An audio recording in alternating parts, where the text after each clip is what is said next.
Okay, next ialah graf hal laju melawan masa. Okay, so ini ada sebuah basikal. Okay, so titik asalnya berada di sini. Okay, dia bergerak ke arah positif iaitu ke arah kanan. Kemudian dia patah balik dan dia berhenti dekat titik akhir. So dia sampai tak kepada titik asal dia tadi? Tak sampai ya. Okay, so bila dia patah balik ni, kita akan anggap dia adalah sebagai arah negatif. Okay, so kita nak tengok graf hal laju melawan masa. Okay, hal laju dia ada dua, dia bagi iaitu 10 meter per saat dan juga 15 meter per saat. Okey, selemasa untuk 50 saat yang pertama. So dekat sini selemasa untuk 50 saat yang pertama. Okey, dia punya hal laju dia maintain dia 10 je. So apa yang berlaku dekat sini ialah kecerunan graf adalah kosong. Maksudnya tak ada kecerunan lah, kecerunan landai. Okey, maka basikal ini bergerak ke kanan dengan hal laju seragam iaitu 10 meter per saat. Okey, dia maintain je kat sini. Okey, seterusnya untuk tempoh 50 hingga 70 saat yang seterusnya. Okey, 20 saat kiranya. Okey, daripada sini ke sini apa yang berlaku ialah mengalami pertambahan hal laju. So daripada 10 kepada 15.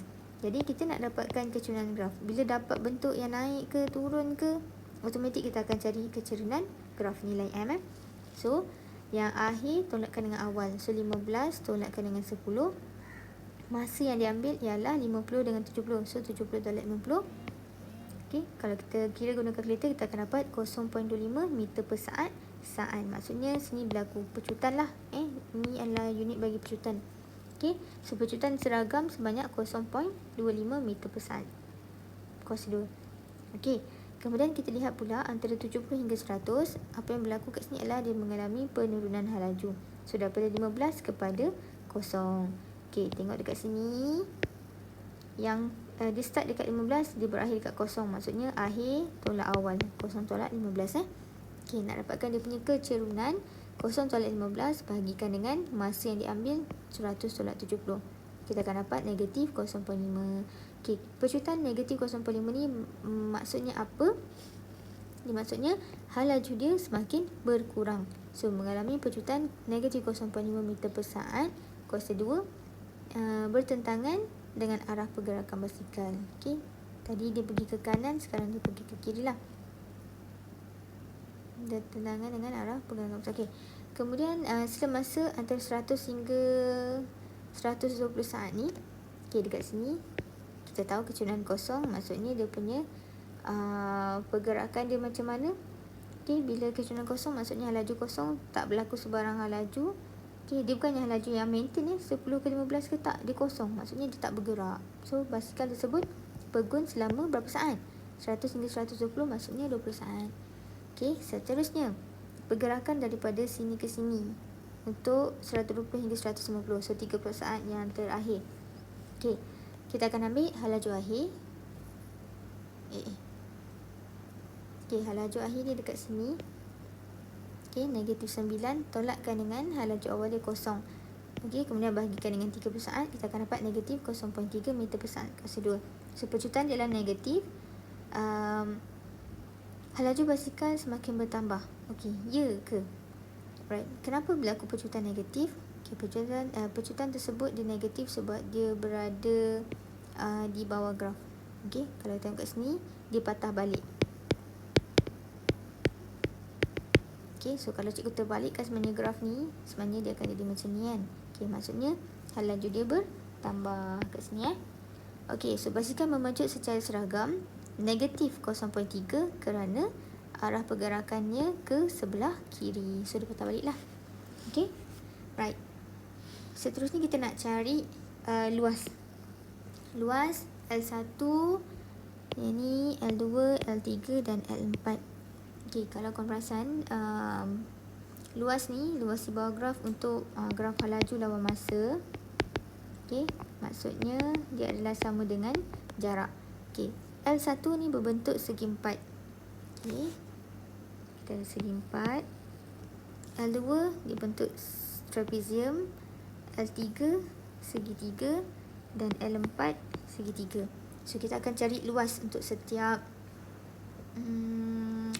bentuknya. Okey, so macam mana, macam dalam ni dia dah bagi dah L1 500, L2 250, L3 L4 dia dah bagi. So cikgu nak kita kira sendiri macam mana nak dapatkan. Okey, so L1 segi 4. Okey, cikgu padam sikit bagi nampak.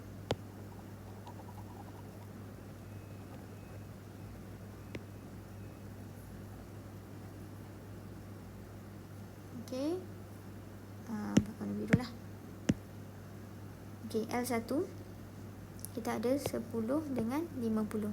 Jadi kat sini kita akan ambil 10 darab 50. So kita akan dapat 500. Okey, so betul 500 kat sini? Betul.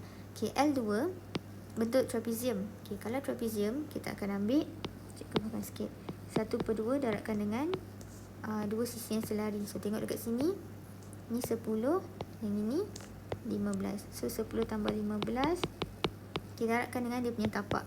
Tapak dia kat sini 20. Okey, kira-kira kita akan dapat 10, 15, 25. Okey, maksudnya kita akan dapat 250 meter. Okey, sama L2 250. Okey, kemudian L3 pula. L3 ni bentuk segitiga. Okey, cuba buat kat bawah ni pula.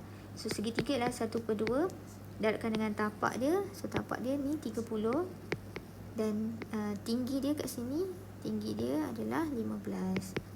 Okey, so kita akan dapat jawapan 225 meter. Sama? Sama. Dan last sekali, yang keempat ni bentuk segitiga juga. Okey, cikgu nak conteng mana lagi? Cikgu conteng atas. Okey, 1/2 darab dengan tapak dia dari 120 hingga 150, maksudnya 30, dan tinggi dia adalah 9. Negatif 9 Okey, tak payah negatif. Biar je 9. Okey, so kita akan dapat dia punya jarak dia adalah 135 meter dekat sini. Okey, so kita nak tengok sesaran ke kanan. Okey, ini yang sesaran ke kanan. Okey, kanan.